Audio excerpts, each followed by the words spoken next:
Ethan tightened his grip on the crumpled piece of paper in his hand, his small fingers trembling as he stared up at the towering mansion before him. The gates were wrought iron, adorned with intricate designs that seemed to mock his presence. Beyond them lay a sprawling estate, a symbol of wealth and power he could hardly fathom. For a moment he hesitated. Could someone like him, an orphan with nothing but a dream, really approach a man like Mr. Barrington? He glanced down at the letter he'd spent hours perfecting the night before. Each word was carefully chosen, a plea for help that he hoped would reach the heart of the richest man in the city. Ethan didn't want charity, he wanted a chance. Just one opportunity to prove himself, to escape the life that had been thrust upon him after his parents passed away. Taking a deep breath, he approached the intercom by the gate and pressed the button. A sharp buzz echoed, followed by a cold, detached voice. "Who is it?" "My name is Ethan," he stammered, his voice barely audible. "I'd like to speak with Mr. Barrington." "It's important?" There was a pause, then a dismissive laugh. "Mr. Barrington doesn't entertain uninvited guests. Especially not children. Go home." "Please," Ethan said quickly, his desperation spilling over. "I just need 5 minutes. I have a letter for him. It's about my future." The voice on the other end sighed, as if even this brief exchange was a waste of time. "Leave the letter at the gate. Someone will collect it. Now, run along." Ethan's heart sank, but he refused to give up. "If I leave it, will he read it?" "Please, I just need a chance." The intercom clicked off, leaving him standing there in silence. For a moment he thought about walking away, but then he steeled himself. He slipped the letter through the narrow gap in the gate and turned to leave, his chest tight with a mix of hope and dread. Inside the mansion, Mr. Barrington sat in his grand study, surrounded by shelves of leather-bound books and the soft glow of a crystal chandelier. His assistant entered, holding the letter as if it were something distasteful. "Sir, a boy left this at the gate. Said it was important?"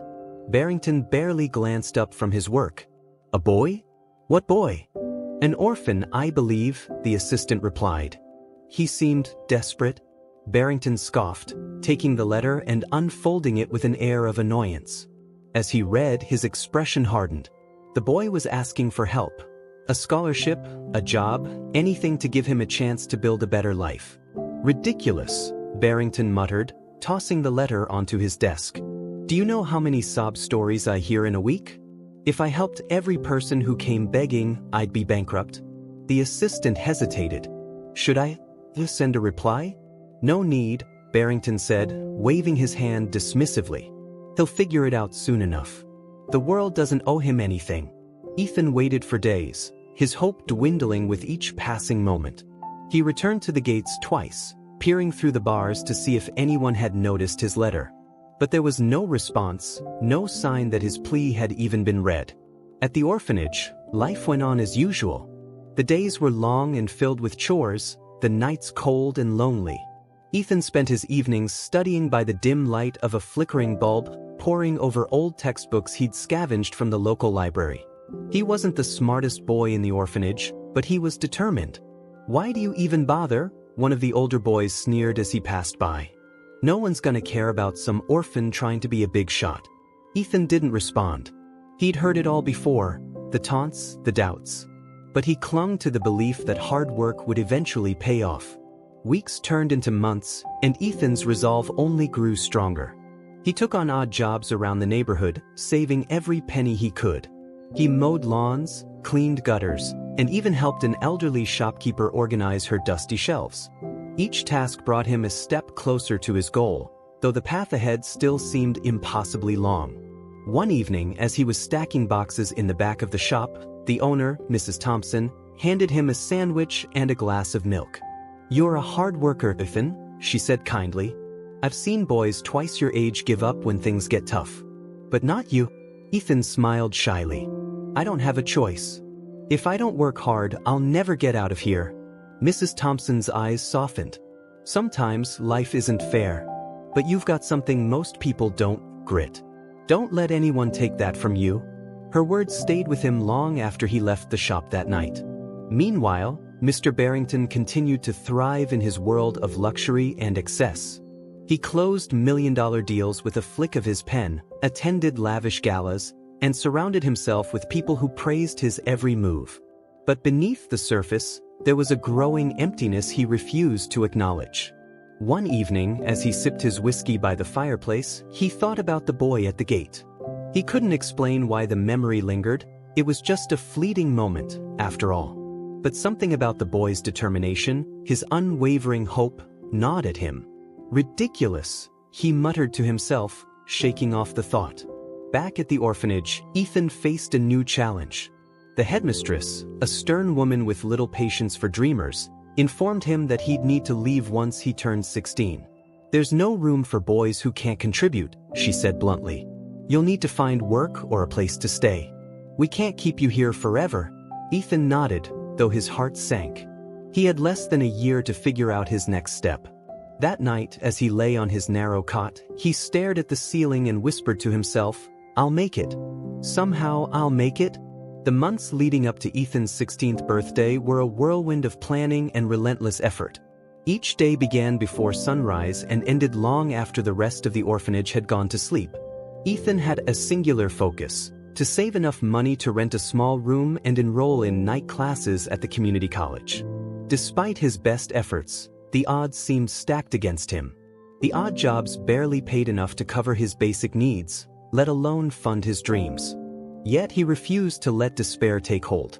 Every setback only fueled his determination. One particularly cold morning, Ethan found himself shoveling snow from the steps of a neighborhood church. His hands were raw and numb, but he pressed on, driven by the promise of a few extra dollars. "Hey kid," a gruff voice called out. Ethan looked up to see an older man in a heavy coat, his face weathered but kind.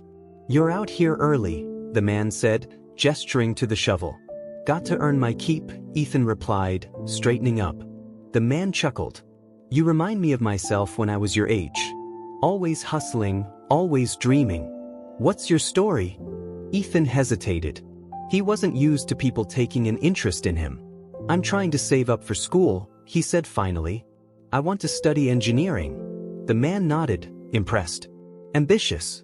Tell you what, when you're done here, come by my shop. I could use someone with your work ethic." Ethan's eyes widened. "Really? Thank you, sir." "Name's Frank," the man said with a smile. "See you at noon." Working at Frank's auto repair shop was a turning point for Ethan. Though he started with simple tasks like sweeping floors and organizing tools, Frank quickly noticed his aptitude for problem solving. "You've got a good head on your shoulders," Frank said one afternoon as they worked on a stubborn engine. "Ever think about apprenticing?" Ethan's face lit up. "You mean, you teach me? Why not? You've got the drive. And besides, this world needs more kids like you who don't give up." Ethan threw himself into the work, soaking up every bit of knowledge Frank shared. The shop became his sanctuary, a place where he could forget the hardships of his past and focus on building a future. Meanwhile, Mr. Barrington's life continued its predictable rhythm of business meetings and high society events. But cracks were beginning to show. The once thrilling victories in the boardroom felt hollow, and the lavish parties seemed more like obligations than celebrations. One evening, as he reviewed his financial portfolio, his assistant mentioned a new charitable initiative in the city, a scholarship fund for underprivileged youth. "It's gaining a lot of attention," the assistant said. "Perhaps we should consider contributing. It could be good for your public image." Barrington waved him off. "Public image is the least of my concerns. Let the philanthropists handle it." But later that night, as he lay in his massive, empty bed, the memory of the boy at the gate resurfaced. He couldn't shake the image of those pleading eyes, the quiet determination in the boy's voice. Ethan's 16th birthday arrived quietly, marked only by a small cake Frank brought to the shop. "Happy birthday, kid," Frank said, clapping him on the shoulder. "16's a big deal. You've made it this far. Now it's time to really show the world what you're made of." Ethan smiled, though the weight of the day wasn't lost on him. He was officially on his own now, no longer under the orphanage's care. But instead of fear, he felt a strange sense of freedom. That evening, he moved into a tiny room above the shop. It was little more than a bed and a desk, but to Ethan, it was a palace. He spent hours sketching designs for machines he dreamed of building someday, his imagination fueled by the books Frank had given him. "You've got a gift, Ethan," Frank said one day, looking over the sketches. "Don't let anyone tell you otherwise." Years passed, and Ethan's hard work began to pay off. He earned a scholarship to a prestigious university, where he quickly became known for his innovative ideas and tireless dedication. But even as he achieved success, he never forgot where he came from. He returned to Frank's shop every summer, helping out and mentoring younger kids who reminded him of himself. "You're gonna change the world, kid," Frank said one day, watching Ethan explain a complex design to a group of wide-eyed apprentices. Ethan shook his head, smiling. "I just want to make a difference. That's all." One crisp autumn morning, Ethan received an invitation to speak at a business conference in the city. It was a chance to showcase his work and connect with industry leaders, a dream come true. As he prepared his presentation, he couldn't help but think back to the day he'd stood at Mr. Barrington's gate, clutching that letter. "Funny how life works," he muttered to himself. Little did he know, fate was about to bring their paths together once more. The conference was held in one of the city's most prestigious venues, a towering skyscraper with glittering windows that reflected the bustling streets below. Ethan arrived early, his nerves masked by the confident demeanor he had honed over the years. He was no longer the timid orphan who had once been turned away at a gate. He was now a young innovator, respected in his field and eager to share his vision. The keynote speech was the highlight of the day, and Ethan had been given the coveted slot. As he stepped onto the stage, a sea of faces turned toward him, their curiosity evident. He took a deep breath, steadying himself before launching into his story. "Good morning, everyone. Today, I want to talk about resilience, about how setbacks can fuel innovation and how the hardest moments in life often lead to the greatest breakthroughs." The audience was captivated. Ethan shared his journey, from the orphanage to Frank's shop, and finally to the university where he had developed a groundbreaking prototype for a renewable energy device. His words were genuine, his passion infectious. Unbeknownst to Ethan, Mr. Barrington sat among the audience. He had been invited as a guest speaker for a later panel, but something about the young man's name had caught his attention. Now, as he listened to Ethan's speech, a sense of déjà vu washed over him. Could it be? Barrington muttered under his breath. He leaned forward, scrutinizing the young man on stage. The voice, the determination, it all seemed hauntingly familiar. After the presentation, Ethan was swarmed by attendees eager to discuss his ideas. He handled their questions with ease, but his thoughts were already on the next step, securing funding to bring his prototype to market. As the crowd began to disperse, a figure approached him. Ethan turned, expecting another eager entrepreneur, but instead he found himself face to face with a man he hadn't seen in years. "Ethan, isn't it?" Mr. Barrington's voice was smooth, his expression unreadable. Ethan froze. For a moment, he was 16 again, standing at the gate with a letter in his hand. But this time, he didn't feel small. He straightened his posture, meeting Barrington's gaze head-on. "Yes, that's me," Ethan replied. "And you are?" Barrington's lips twitched, almost forming a smile. "I believe we've met before. Though I doubt you'd remember, it was many years ago." "Oh, I remember," Ethan said, his tone calm but firm. "You turned me away." The bluntness of Ethan's words caught Barrington off guard. He cleared his throat, suddenly unsure of himself. "I see. Well, it seems you've done quite well for yourself despite that." Ethan nodded. "I had to. There wasn't another option." Barrington studied him for a moment, as if searching for the right words. "I'd like to make amends," he said finally. "Perhaps we could discuss a partnership. Your ideas are impressive, and I have the resources to help bring them to life." Ethan's first instinct was to reject the offer outright. But then he thought of Frank, who had always taught him to weigh every opportunity carefully. "I'll consider it," Ethan said. "But I need to know, why now?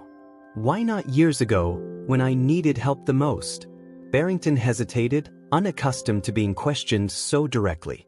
"Perhaps I didn't see your potential then. Or perhaps I was too consumed by my own ambitions to recognize someone else's." Ethan appreciated the honesty, though it didn't erase the sting of that long-ago rejection. "I'll be in touch," he said, offering a polite nod before walking away. Over the next few weeks, Ethan grappled with the decision. He consulted Frank, whose wisdom had guided him through so many challenges. "People can change," Frank said. "The question is whether his intentions are genuine.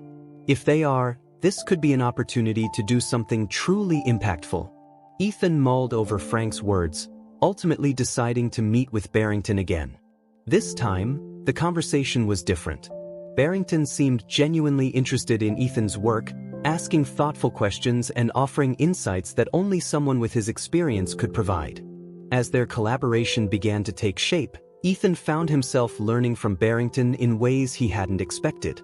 Despite their rocky history, they shared a common goal: to create something that would leave a lasting impact on the world. Months turned into years, and their partnership flourished. Ethan's renewable energy device became a global success, revolutionizing the industry and earning accolades from environmental organizations worldwide. At the launch event for the device, Barrington took the stage alongside Ethan. For the first time in decades, he felt a sense of fulfillment that went beyond wealth or status. "As I stand here today," Barrington said, addressing the crowd, "I am reminded of the importance of second chances." Ethan's story is a testament to resilience, but it's also a reminder that we must never underestimate the potential of those who dare to dream. Ethan watched from the sidelines, his mind drifting back to that day at the gate. He had come full circle, proving not only to Barrington but to himself that he was capable of greatness. As the event concluded, Barrington approached Ethan, his expression uncharacteristically soft.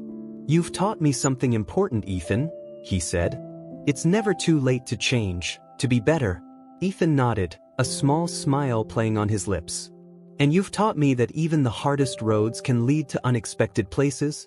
In the months following the launch of the renewable energy device, Ethan's life changed in ways he could never have imagined. He was no longer the boy scraping by on odd jobs or sketching dreams in the quiet corners of an auto shop. He was now a household name, a symbol of perseverance and innovation. But with success came new challenges. The media clamored for interviews, investors lined up with offers, and critics scrutinized his every move. Through it all, Ethan remained grounded, often retreating to Frank's shop to recharge and reflect. One afternoon, as Ethan worked on an old engine, Frank entered the shop with a newspaper in hand. "You've made the front page again," Frank said, tossing the paper onto the workbench. Ethan glanced at the headline, "The Orphan Who Changed the World." He chuckled softly. "Feels strange seeing that?" Frank leaned against the bench, his arms crossed. "You've earned it.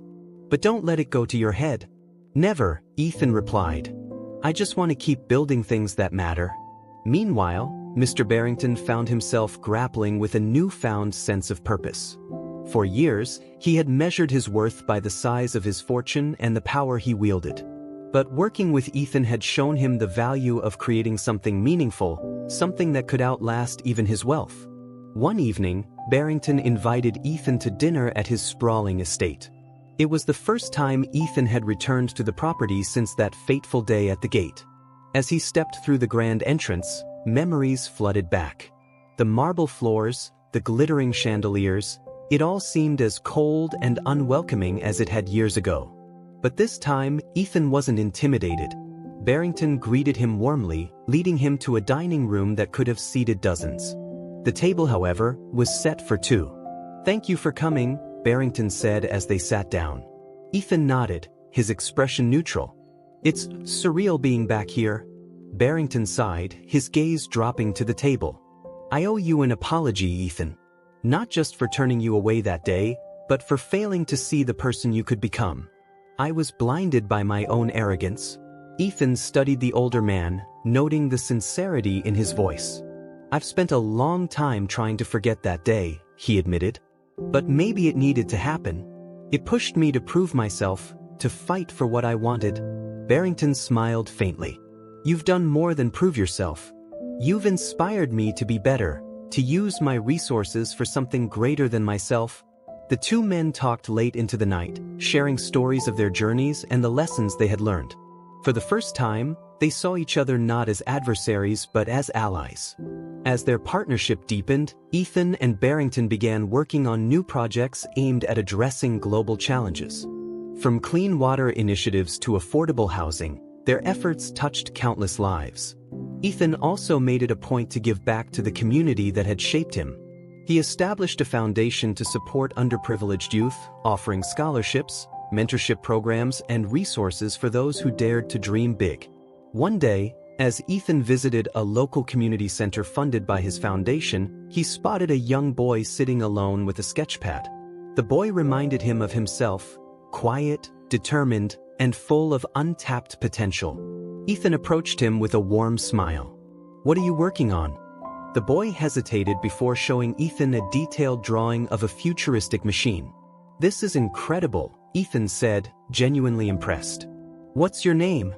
"Jamie," the boy replied shyly. "Well, Jamie, I think you've got a real talent here.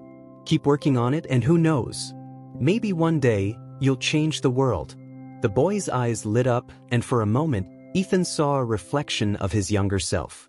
As the years passed, Ethan and Barrington's work left an indelible mark on the world. Their innovations not only improved lives but also inspired a new generation of thinkers and dreamers. Ethan often reflected on his journey, marveling at how far he had come. He knew that his success was not just a result of his own efforts but also the support and guidance of people like Frank, and, surprisingly, even Barrington. One evening, as he stood on the balcony of his modest home overlooking the city, Ethan received a call from Barrington. "I wanted to thank you," Barrington said, "for giving me a second chance. For showing me that it's never too late to make a difference." Ethan smiled, his gaze fixed on the horizon. "Thank you for believing in me when it mattered most. Together, we've done something incredible." As he ended the call, Ethan felt a profound sense of peace. He had turned a moment of rejection into a lifetime of purpose, proving that even the hardest roads could lead to extraordinary destinations. And in the quiet of the night, Ethan knew that his story was far from over. There were still challenges to face, dreams to chase, and lives to change. But for now, he allowed himself a moment to simply be, a testament to the power of resilience, determination, and the belief that even the smallest spark could ignite a revolution. Ethan and Barrington's collaboration became the centerpiece of a new era in global innovation. Their combined efforts, blending Ethan's creativity and Barrington's resources, led to breakthroughs that redefined industries. Yet, their partnership was not without challenges. Both men carried their own scars, Ethan's from his difficult past and Barrington's from decades of self-serving ambition. Their next project was the most ambitious yet, a global initiative to provide renewable energy access to underserved regions. Ethan envisioned compact, affordable solar generators that could power entire villages, while Barrington worked to secure the partnerships and funding needed to make the vision a reality. One particular meeting with a group of international investors proved to be a turning point. As Ethan presented the prototype, Barrington observed him with a sense of pride. Gone was the young boy who had once been turned away at his gate. In his place stood a confident, articulate leader who commanded the room. After the presentation, an investor approached Barrington privately. "Your partner is extraordinary," the man said. "How did you find someone like him?" Barrington hesitated, then replied with uncharacteristic humility, "He found me, and I nearly missed the chance to see his brilliance." As their projects gained momentum, Ethan began to revisit the ghosts of his past. He decided to return to the orphanage where he had spent his childhood, hoping to reconnect with the place that had shaped him. Walking through the worn halls, he was struck by how little had changed. The peeling paint, the creaky floors, it all felt frozen in time. He found the headmistress, now elderly but still sharp-eyed, and introduced himself. "Ethan," she exclaimed, her face lighting up with recognition. "My goodness, look at you. We always knew you'd do something remarkable." Ethan smiled, though a twinge of sadness lingered in his heart. "I wanted to thank you for everything. This place wasn't easy, but it taught me resilience." As he toured the orphanage, he noticed the same struggles he had faced as a child: limited resources, outdated facilities, and children brimming with untapped potential. He resolved to make a difference, pledging a substantial donation to renovate the orphanage and establish programs that would give the children opportunities he had once longed for. When he shared the news with Barrington, the older man was visibly moved. "You've got a bigger heart than I ever did at your age," Barrington admitted. "It's humbling to see." Despite their growing success, not everything came easily. A major corporation approached Barrington and Ethan with an offer to buy out their renewable energy venture. The sum was staggering, enough to secure their financial futures many times over. But there was a catch. The corporation intended to use the technology for profit rather than to help those in need. Barrington, ever the businessman, was initially tempted. "Think of what we could do with that money," he argued. "We could fund even more projects." Ethan, however, was firm. "This isn't about money. It's about impact. If we sell out now, we'll lose control of what we've built, and the people who need this technology the most will be left behind." For the first time, Barrington found himself questioning his instincts. He had spent his life chasing wealth, but Ethan's conviction forced him to reevaluate his priorities. In the end, he sided with Ethan, turning down the offer and solidifying their commitment to their mission. The decision was met with backlash from some investors, but Ethan and Barrington stood their ground. The experience strengthened their bond, proving that their partnership was built on more than convenience. It was built on shared values. As the years passed, Ethan and Barrington's work inspired a global movement. Their renewable energy solutions transformed rural communities, providing electricity to schools, hospitals, and homes for the first time. Stories poured in from around the world. A school in Africa that could now run computers, a clinic in South America that could store life-saving vaccines, a village in Asia that could light its streets at night. Ethan became a sought-after speaker, traveling the world to share his vision. At each event, he made it a point to emphasize the importance of community and resilience. "None of this would have been possible without the people who believed in me," he often said. "And now it's our turn to believe in others." Barrington, too, found a new sense of purpose. He used his influence to rally support for their initiatives, becoming an advocate for ethical business practices and social responsibility. For the first time in his life, he felt truly fulfilled, not by the size of his bank account, but by the lives he was helping to change. One day, Ethan received an invitation to speak at a prestigious event in New York City. The theme was Second Chances, and the organizers wanted him to share his story. Ethan agreed, but only on the condition that Barrington join him on stage. The event was held in a grand auditorium, packed with an audience eager to hear their story. As Ethan and Barrington took the stage together, the applause was deafening. Ethan began by recounting his journey, from the orphanage to the day he stood at Barrington's gate. "That moment could have defined me," he said. "But instead, it fueled me. It taught me that rejection is not the end, it's just the beginning of a new path." Barrington followed, his voice tinged with emotion. "I made a mistake that day," he admitted. "But life has a way of giving us second chances. Working with Ethan has been the greatest privilege of my career and my life." The audience was moved, many wiping away tears. As the event concluded, Ethan and Barrington embraced, their partnership now a symbol of hope and redemption. In the years that followed, Ethan's foundation expanded its reach, touching millions of lives. Barrington, now retired, dedicated his time to mentoring young entrepreneurs, passing on the lessons he had learned from Ethan.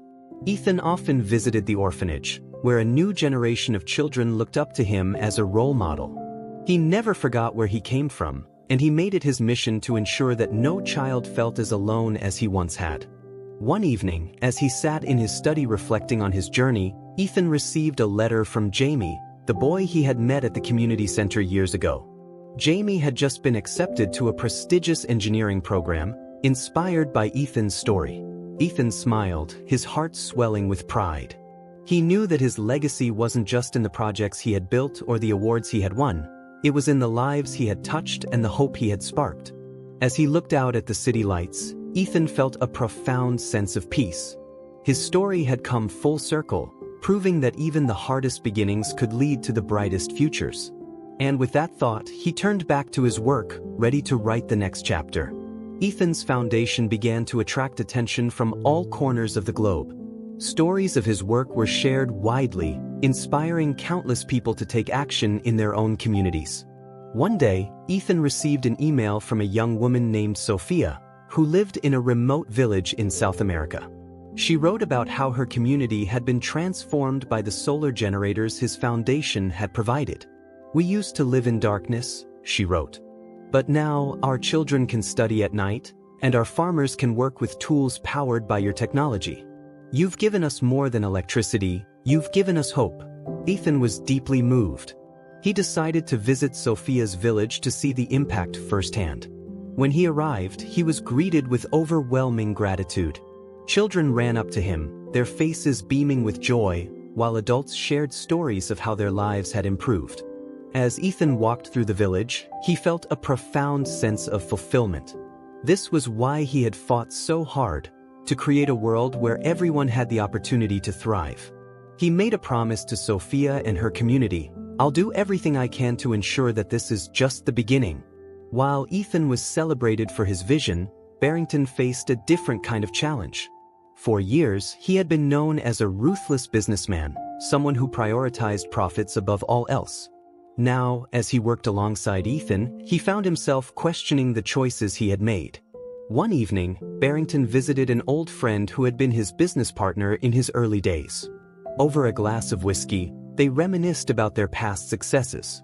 But as the conversation turned to their legacy, Barrington's friend made a comment that struck a nerve. "You've built an empire, Barrington," he said. "But empires don't last forever. What will people remember you for when you're gone?" The question lingered in Barrington's mind long after he left. For the first time, he realized that his wealth and power meant little if they weren't used for good. He decided to take a step back from his corporate responsibilities and dedicate more time to the foundation. Barrington's transformation wasn't easy. He had to confront his own ego and learn to work in a way that prioritized collaboration over control. But with Ethan's guidance, he began to see the value in humility and service. Ethan's work inspired a new generation of young leaders who wanted to follow in his footsteps. One of them was a boy named Liam, who had grown up in a foster home and had always felt invisible. After hearing Ethan speak at an event, Liam wrote him a heartfelt letter. "Your story showed me that I don't have to be defined by my circumstances," Liam wrote. "I want to make a difference, just like you." Ethan invited Liam to intern at the foundation, where he quickly proved to be a valuable asset. Under Ethan's mentorship, Liam developed a project to bring clean water to underserved communities. The project was a resounding success, and Liam became a rising star in the foundation. Watching Liam's growth reminded Ethan of his own journey. He saw in Liam the same hunger and determination that had driven him as a young boy. "You're going to do great things," Ethan told him. "Just remember to stay true to yourself."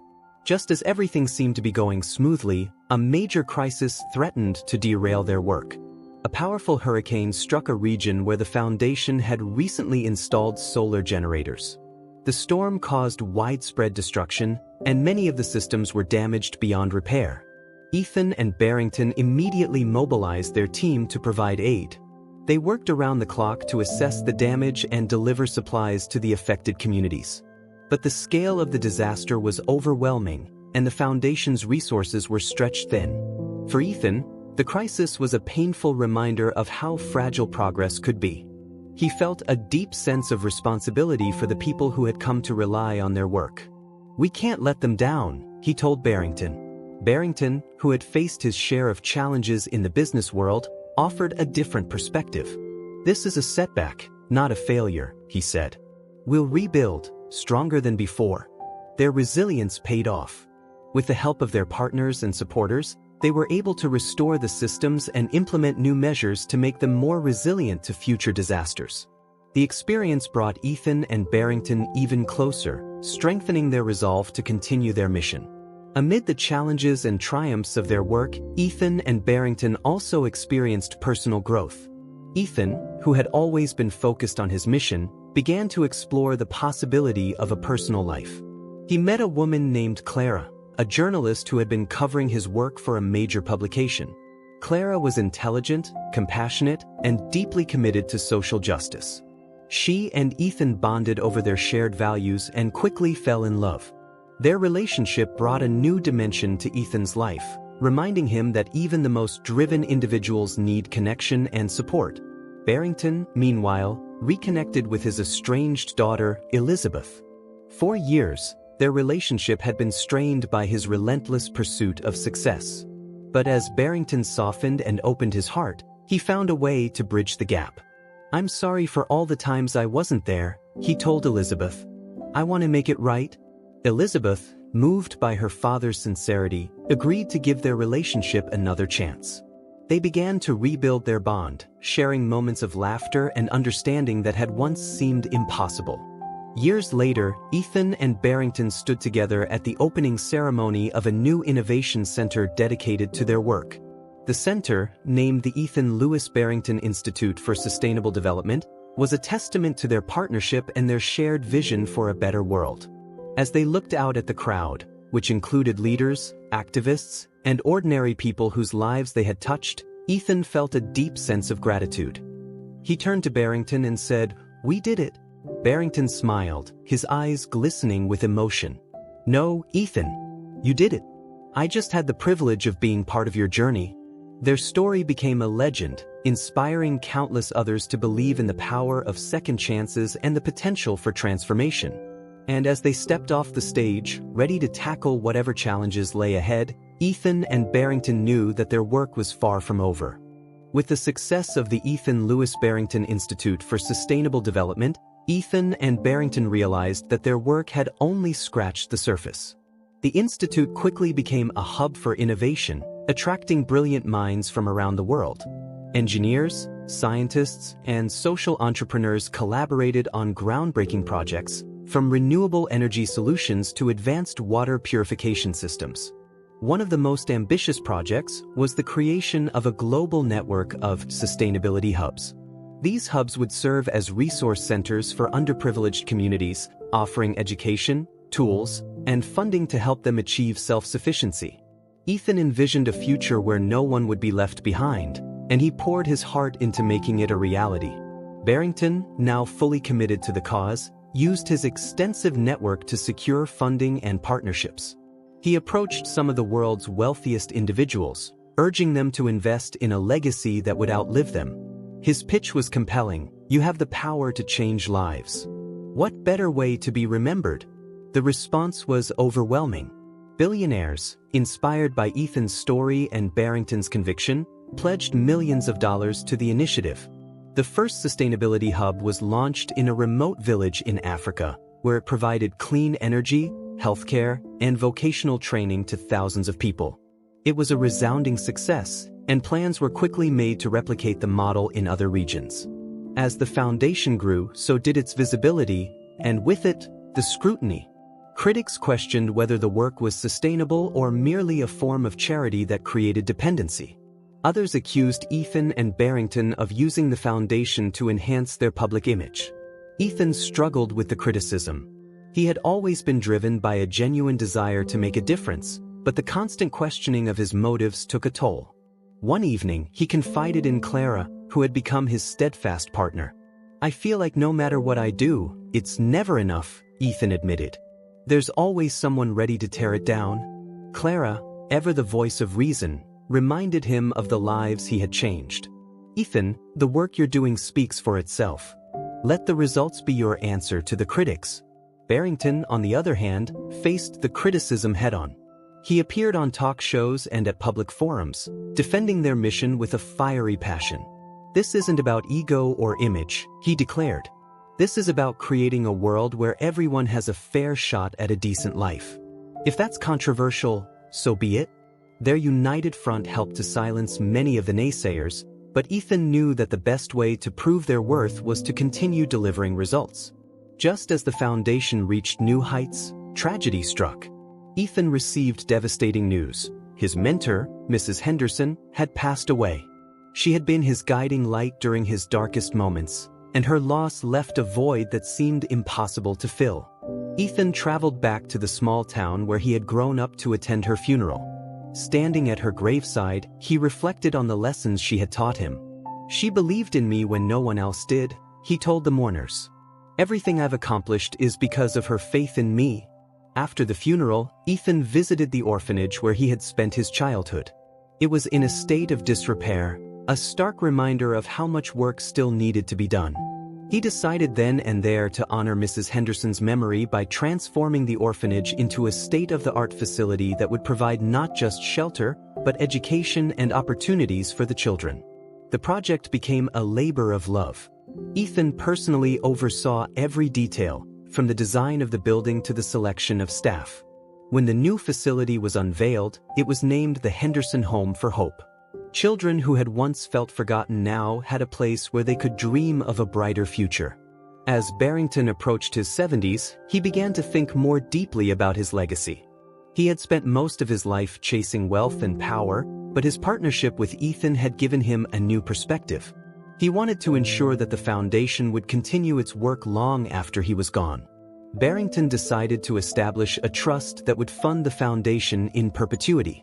He also began mentoring young leaders within the organization, sharing his knowledge and experience to prepare them for the challenges ahead. One of those young leaders was a woman named Aisha, a brilliant strategist who had grown up in a refugee camp. Aisha had joined the foundation with a passion for empowering marginalized communities, and Barrington saw in her the potential to carry on his work. "You remind me of Ethan," Barrington told her one day. "You have the same fire, the same determination. The future of this foundation is in your hands." Aisha took his words to heart, dedicating herself to expanding the foundation's reach. Under her leadership, new programs were launched to address emerging challenges like climate change and digital inequality. Over the years, the foundation's work began to create ripple effects that extended far beyond what Ethan and Barrington had imagined. Communities that had once been trapped in cycles of poverty were now thriving. Children who had benefited from the foundation's programs grew up to become doctors, engineers, and entrepreneurs, giving back to their communities in turn. One such individual was Sophia, the young woman from South America whose village had been transformed by the foundation's solar generators. Inspired by Ethan's story, Sophia pursued a degree in environmental science and eventually joined the foundation as a project manager. Her work brought clean energy to dozens of other villages, impacting thousands of lives. Ethan often marveled at how far-reaching their impact had become. "It's like planting a tree," he told Clara one evening. "You may never sit in its shade, but you know it will provide shelter for others." In the twilight of their lives, Ethan and Barrington took a moment to reflect on their journey. They sat together on the porch of Ethan's home, overlooking a serene landscape that symbolized the peace they had found within themselves. "We've come a long way," Barrington said, his voice tinged with emotion. "From that first meeting on the courthouse steps to this?" Ethan nodded, a smile playing on his lips. "I couldn't have done it without you," Barrington chuckled. "And I couldn't have imagined doing it with anyone else." Their bond, forged through trials and triumphs, had become unbreakable. They had not only changed the world but had also transformed each other in the process. When Ethan passed away peacefully in his sleep at the age of 85, the world mourned the loss of a visionary. Tributes poured in from every corner of the globe, celebrating his life and legacy. At his funeral, Aisha delivered a heartfelt eulogy. "Ethan Lewis taught us that no obstacle is insurmountable, no dream too big," she said. "His legacy lives on in the millions of lives he touched and the countless hearts he inspired." Barrington, now in his 90s, attended the funeral in a wheelchair. As he listened to Aisha's words, he felt a deep sense of fulfillment. He had spent his life searching for meaning, and he had found it in the most unexpected way. The foundation continued to thrive, driven by the vision and values that Ethan and Barrington had instilled. Their story became a symbol of hope, proving that even the most unlikely partnerships could change the world. And so, their legacy endured, a testament to the power of compassion, resilience, and the belief that it's never too late to make a difference.